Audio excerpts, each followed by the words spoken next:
जमलेल्या माझ्या तमाम महाराष्ट्रप्रेमी बांधवांनो, भगिनींनो आणि मातांनो, रोज फिरतोय, तुम्हाला सगळ्यांना माहिती आहे, आणि सर्व महाराष्ट्रभर फिरतोय. असं काही नाही की मी एखाद्याच ठिकाणी जातोय, संपूर्ण महाराष्ट्र पिंजून काढतोय. यापूर्वी सुद्धा मी रत्नागिरीमध्ये आलो होतो, आज तुमच्या दर्शनाला आणि तुमचे आशीर्वाद घ्यायला आलेलो आहे. आणि मला खात्री आहे की गेल्या वेळेला एक काय गडबड झाली काय कळलं नाही, पण आपलं नातं शिवसेना आणि कोकण यांचा तोडण्याचा प्रयत्न झाला, संभ्रम निर्माण करण्यात आला. मी तर असं ऐकलं, विशेषतः मी इथल्या सर्व कार्यकर्त्यांना, महाविकास आघाडीच्या कार्यकर्त्यांना सांगू इच्छितो की नंतर माझ्या असं कानावरती आलं की इथल्या काही भागामध्ये अगदी मतदानाच्या दिवशी टेबल टाकण्यात आली होती कुठल्या तरी एका मैदानात. आता ती टेबल कशासाठी टाकण्यात आली होती हे तुमच्या लक्षात आलं असेल. या वेळेला जागे राहा. आणि एवढीच मी विनंती करेन की टेबल त्या दिवसापुरती होती, पण देताना तुम्ही तुमचं आयुष्य त्यांच्या हातामध्ये दिलेलं आहे. कोकण आणि शिवसेना हे नातं फार पूर्वीपासून आहे, काय वेगळं सांगण्याची गरज नाही. पूर्वी सुद्धा ते दिवस मी पाहिलेत जिथे सगळे आपण एकत्र होतो. अगदी आता जी परत आलेले आहेत, राजन तेली परत आलेले आहेत, सुधीर सावंतजी, आपण तर त्या काळामध्ये एकमेकांच्या समोर उभे होतो. आणि आता आपण सगळे एकत्र आलेलो आहोत, कारण आता पटलंय सगळ्यांना की आपलं कोकण म्हणजे आपलं आयुष्य हे गुंडापुंडांच्या हातामध्ये देऊन चालणार नाही. तुमची मुलं बाळं या कोकणामध्ये ताठ अभिमानाने जगली पाहिजेत, कोणाचे नोकर म्हणून जगता कामा नये. जी काय वकवक स्वतःला कोकणचे सुपुत्र समजतात असे राज्यकर्ते दुर्दैवाने आहेत, त्यांची वकवकच थांबत नाहीये. आणि इथले उमेदवार तुम्हाला कोण, म्हणजे आपले तर माहितीच आहेत, त्यांना उद्या तुम्ही आमदार करणारच आहात. राजनला आमदार तुम्ही करणारच आहात, त्याच्याबद्दल काही शंका नाहीच आहे. पण आत्ताचे जे आमदार, ज्यांना आपणच मोठं केलं, म्हणजे ज्याला मराठीमध्ये म्हणतात ना, खाली मुंडी पाताळ ढुंडी, हे असं सतत खालीच बघून बोलतात. अगदी म्हणजे आता काय मी नक्कल वगैरे करणार नाही, पण तुम्हाला सगळ्यांना माहिती आहे आधी काय आवडला होता 2014 साली. मला वाटलं अरे वा, चांगला माणूस दिसतोय, सभ्य माणूस आहे, सज्जन आहे. शिर्डीला जातात, पण शिर्डीला गेल्यानंतर साईबाबांचा जो मंत्र आहे, श्रद्धा आणि सबुरी, ना श्रद्धा पण नाही आणि सबुरी पण नाही. म्हणजे नुसतं जातात आणि साईबाबांपुढे उभे राहतात, मनी नाही भाव, आणि म्हणतात देवा मला पाव. कसं काय पावणार? मला संताप कुठे आला, ज्याचा उल्लेख सुधीरजी तुम्ही केलात, की घाई गडबडीमध्ये छत्रपती शिवाजी महाराजांचा जो पुतळा उभा करण्यात आला होता, पैसे खाऊन, भ्रष्टाचार करून. छत्रपती शिवाजी महाराज म्हणजे काय ईव्हीएमचं मशीन नाहीये. पण असा आवडला, आणि मी म्हणेन थोडंसं माझे कोकणवासी जे आहेत ते भोळे आहेत. थोडेसे कदाचित तुम्ही भुलला असाल की अरे मोदी स्वतः आले आणि त्यांनी महाराजांचा पुतळा उभा केला, आणखीन काय पाहिजे, हे महाराजांचे भक्त आहेत. पण हे भक्त नाही आहेत, हे डाकू आहेत, हे दरोडेखोर आहेत.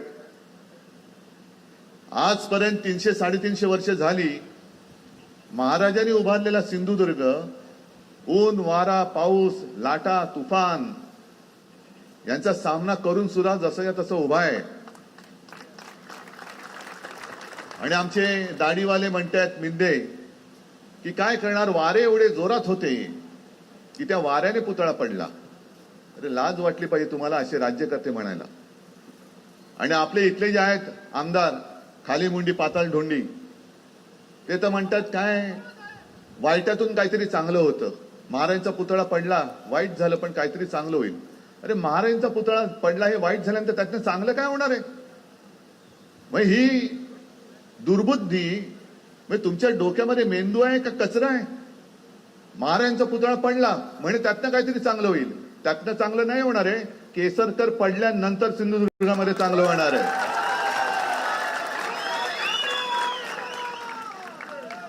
पुतळा पडल्यानंतर वाईटातून चांगलं होईल म्हणताय? लाज लज्जा शरम. तुम्ही काय, तुमचा जो कोण मित्र आहे तिथला कोण खाणीवाला आणि हॉटेलवाला, काय त्याचं नाव, टिमलो त्याच्या चरणी काय वाहून टाकली.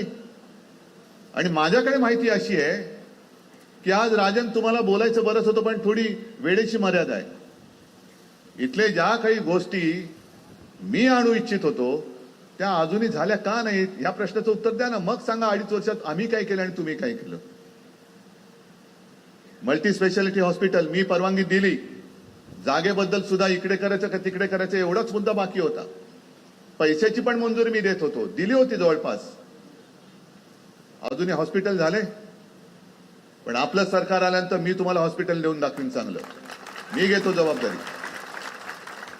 पण मधल्या काळामध्ये जी मी म्हटलं तुम्हाला माझ्याकडे माहिती आहे, हेच महाशय आणि त्यांचे मित्र टिमलो असं ऐकलं, तुम्ही कन्फर्म करा. आपल्या सिंधुदुर्ग आणि कोल्हापूर सीमेवरती फिरत होते जागा शोधायला. जागा शोधतायत कशासाठी?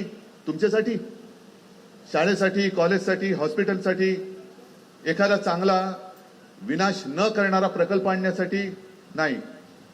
हे जागा शोधत होते ते अदानीच्या गोल्फ कोर्ससाठी शोधत होते, ही माझी माहिती आहे. अदानीसाठी, अदानीचे दलाल बनून तुम्ही माझ्या कोकणामध्ये येता. अदानीचे दलाल बनून तुम्ही माझ्या कोकणवासीयांना फसवताय आणि यांच्या हक्काच्या जागा खेचून मग त्या खाणी असतील आणखीन काय असेल सगळं काही ओरबडून घ्यायचं आणि अदानीच्या चरणी वाहून टाकायचं. एक तर आपल्या हक्काची मुंबई ही तर अदानीच्या घशात घालतातच आहेत. पण मी ठरवलंच आहे, सरकार येणार म्हणजे येणारच. आणि सरकार आणल्यानंतर मी अदानीच्या घशात घातलेली मुंबई काढून घेणार परत आणि माझ्या गिरणी कामगारांना तिथे परवडणाऱ्या किमतीमध्ये मी घर देईन. गिरणी कामगार पसरलाय नुसता, कोणी त्याला वाली नाहीये. आणि अदानीचे दलाल, सब कुछ अदानी सबका मालिक. अरे साईबाबा काय सांगत होते, सबका मालिक एक है आणि तुम्ही म्हणता सबका मालिक अदानी आहे. सबका मालिक अदानी आहे. हे माझ्या कोकणाचं अदानीकरण मी होऊ देणार नाही, अजिबात होऊ देणार नाही. विषय सगळीकडे जातोय सारखेच आहेत. प्रत्येक विभागाची वेगवेगळी शेती आहे. कुठे भात पीक आहे, कुठे डाळ आहे, कुठे सोयाबीन आहे, कुठे कापूस आहे. सगळे शेतकरी हे आज त्रस्त झालेले आहेत. आणि आता यांना पाना फुटलाय निवडणुकीच्या तोंडावर. आम्ही शेतकऱ्यांना कर्जमुक्त करू. आम्ही करून दाखवलं आणि सरकार पाडलं नसतं तर मी परत करून दाखवलं असतं. आणि सरकार आल्यानंतर मी परत करून दाखवणार आहे. हमी भाव सुद्धा प्रत्येक पिकाला, मग तो काजू असेल किंवा काही असेल, त्याला आपलं सरकार आल्यानंतर आम्ही दिल्याशिवाय राहणार नाही, हे सुद्धा वचन मी तुम्हाला द्यायला लावलेलं आहे. पण आता यांनी ज्या काही योजना आणलेल्या आहेत, माता भगिनींना आत्ता कळलंय ना, लोकसभेत फटके पडले. अरे इथला फटका तुम्ही द्यायला पाहिजे होता, नको तो माणूस डोक्यावर का घेतला हेच मला कळलं नाही. का घेतला? अरे ते दिवस आठवा ना, कशी गुंडगर्दी होती. म्हणजे तो जो काय काळ होता 2004-2005, मी त्या मतदारसंघात बसलो होतो आणि गाव, वाड्या, वस्ते, पाडी सगळे जे काय होतो मी फिरत होतो. कुठे 20 घरांचं गाव, कुठे 25, कुठे 10, कुठे 15. संपूर्ण एक अशी भयान शांतता होती, भीतीचं. सगळी लोक येऊन बोलत होती. आणि मग मी निघाल्यानंतर एका ठिकाणी एक तरुण धावत आला. मला म्हणाले, उद्धवजी आम्हाला माहिती आहे तुम्ही सगळेजण इकडे आलात, पण म्हणे नंतर निवडणुका झाल्यावर तुम्ही निघून जाल, आम्ही इकडे राहू. आमच्या बघा इकडे अजूनही दिवे नाहीयेत. आमच्या मुली, आमची मुलं ही रस्त्यातनं एकटी दुपटी कधी रात्री अपरात्री यावं जावं लागतं. त्यांचा वाली कोण? उद्या यांनी केलं तर आम्हाला वाचवणार कोण? कोणीतरी इकडे द्या म्हणे की जो ठाण मांडून बसेल आणि आमचं रक्षण करेल. आणि तेव्हापासून विनायक राऊत इकडे जवळपास त्या लोकसभेच्या आधी जेव्हा पहिली लोकसभा जिंकले होते 1.5-2 वर्ष इकडे ठाण मांडून बसले. कधी काय झालं, मी स्वतः एकदा त्या वैभववरती हल्ला झाला, मी स्वतः धावून आलो होतो आणि कोकणने पुन्हा एकदा उभारी घेतली. आज ही उभारी टिकवायची का परत एकदा सगळ्या दरोडेखोरांच्या हातामध्ये तुमचं आयुष्य द्यायचं, हे येणारी निवडणूक म्हणजे तुम्ही ठरवणार आहात. आम्ही तळमळीने बोलतो, तळमळीने बोलतो, कारण हे बघवत नाहीये. ज्या काही गोष्टी इकडे चालल्यात या बघवत नाहीये. म्हणजे मी ग्रामीण भागात गेल्यानंतर शेतकऱ्यांना जो प्रश्न विचारतो तसाच मी तुम्हाला विचारणार आहे आणि शक्यतो तुम्ही नाकारून दाखवा. याने उघड उघड धारावीच्या माध्यमातून मुंबई अदानीच्या घशात घातले. जवळपास 1000 एकर मुंबई ही अडाणीच्या घशात घातले. मग उद्या तुमच्या काजू बागा असतील, आंब्याच्या बागा असतील, भात शेती असेल, काही असेल, जसं हे टिमलोना घेऊन तिकडे गोलकोर्स करायला गेले होते, तसंच तुमच्या सातबाऱ्यावरती अदानीचं नाव लिहिणार नाहीत कशावरून? कोणाकडे दाद मागणार तुम्ही? चंद्रचूडांकडे? चंद्रचूड तर गेले आता. न्याय मागणार कोणाकडे? आणि हे भूत उभं राहतंय. हे भूत आत्ताच नाही जर का गाडलं तर मला नाही वाटत परत कोणी आपल्याला वाचवायला एवढ्यामध्ये उभं राहू शकेल. कारण तुम्ही आणि आम्ही आपण मिळूनच एकमेकाला धीर देऊन आपलं कोकण वाचवायला पाहिजे. हा महाराष्ट्र सगळा त्या गुजरातच्या चरणी वाहून टाकतायत. उद्या महाराष्ट्राचा कारभार सुद्धा आज तर चाललाच आहे, उद्या मंत्रालय पण गुजरातला नेतील.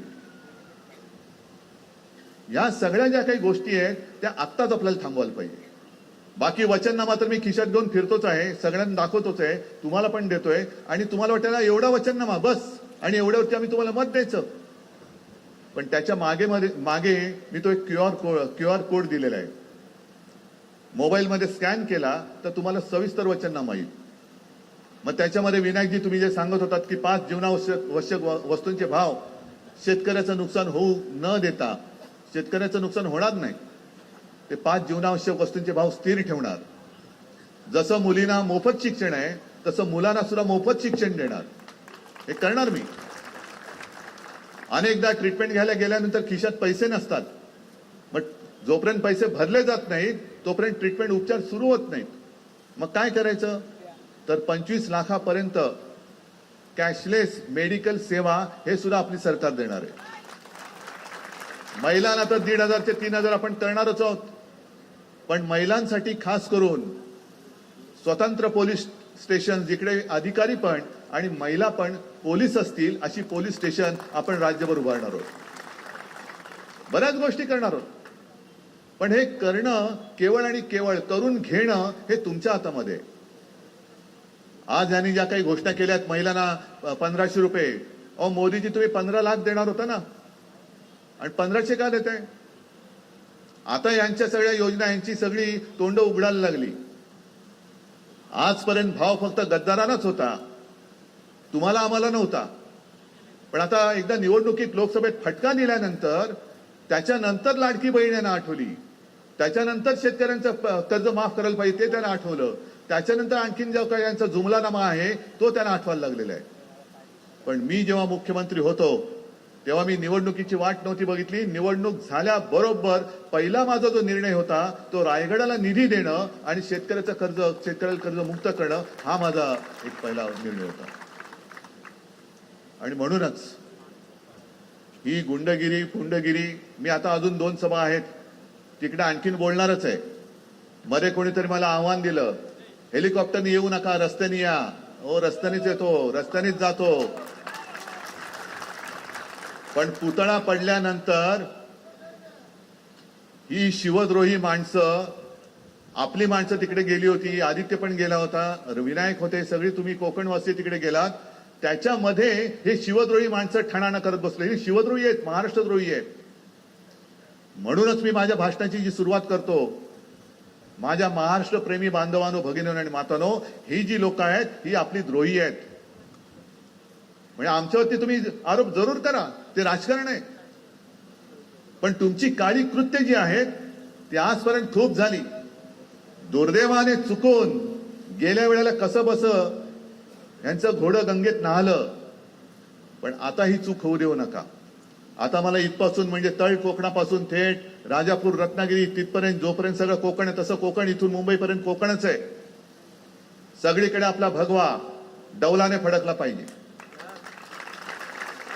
आणि मी धन्यवाद देतोय काँग्रेसला पण आणि राष्ट्रवादीला पण की तुम्ही सगळेजण आघाडीचा धर्म पाळता आहात. काही जण बंडखोरी करतायत महाराष्ट्रद्रोह्यांना मदत करायला. त्यांना मी सांगतोय, कशाला तुम्ही पाप तुमच्या पदरात घेताय? तुम्ही बंडखोरी करताय की ती बंडखोरी नाही, ती सुद्धा महाराष्ट्राशी केलेली गद्दारी आहे. आणि जे कोणी बंडखोर महाविकास आघाडीचे म्हणून दाखवत असतील आणि त्यांची कामं करणारे सुद्धा जे असतील त्यांना सुद्धा मी हेच सांगतोय की तुम्ही पापाचे धनी होऊ नका, तर कोकणवासियांच्या आशीर्वादाचे धनी व्हा. अजूनही वेळ गेलेली नाही आहे. जागांमध्ये थोडीशी खेचाखेच चालते. काही जागा आम्हालाही पाहिजे होत्या, काही जागा काँग्रेसलाही पाहिजे होत्या.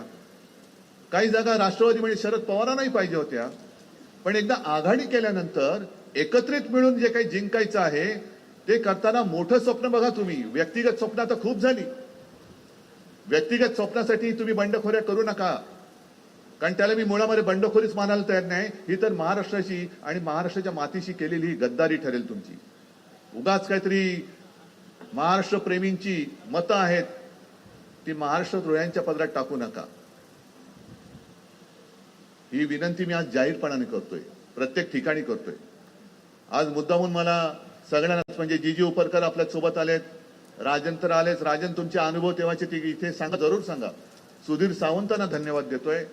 अगदी आपल्या शैलेश परबला पण मी धन्यवाद देतोय, कारण शैलेश तुम्ही इकडे पण आणि मुंबईत पण या, इकडे या. सगळे जे कोणी कोणी आहे ते सगळे या, सगळे या. रुपेश वगैरे सगळे या, सगळे या. बघा हे सगळे यातले आता राजन काय आणि जी काय, शैलेश तर आपलाच आहे, पण हे सुद्धा आता कुठे बाबा उमेश चला, अरे जय महाराष्ट्र. आता यातले काही जण जसं आपण म्हणतो ना परदेशी जाऊन शिकून आलेत, तसे इतर पक्षात जाऊन शिकून आलेले आहेत. आणि राजन तुम्ही तुमचा अनुभव, आता सभेला वेळ कमी आहे, एकदा सांगायचा की शिवसेनेत जे काही तुम्हाला प्रेम मिळत होतं आणि आता मिळते हे तिकडे मिळालं होतं का? एका प्रश्नाचं उत्तर द्या, बाकी काय दिलं नाही तरी चालेल.